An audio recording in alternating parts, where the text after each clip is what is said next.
akadingi ukuthi abe naleyo idea esangabadayisela ukuthi uyabhiliva kuleyo idea leyo.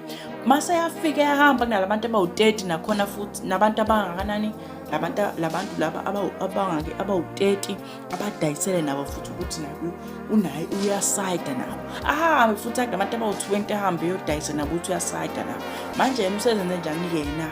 Usethi ngithathani ama-ideas noba u-100 sengifuna ukuthi nonke nijabule ukuthi mina ngikhona as a leader. Sho ukuthi mina ngizofoma ukuthi nina nibe naleyo understanding ukuthi okay sinayo leya president leya ezosimela against the king. Mase lokho kubheda ngani-ke mina, if mina I was the prime son wa creator an entire kingdom, I'm the father of this kingdom.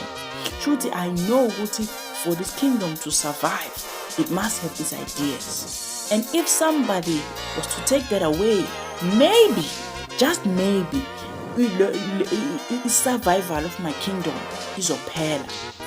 And mhlambe mina lokho ngangikwazi kusukela ekuqaleni, that's why ngafuma an entire kingdom. But manje lawo ma-ideas asethathwa apart.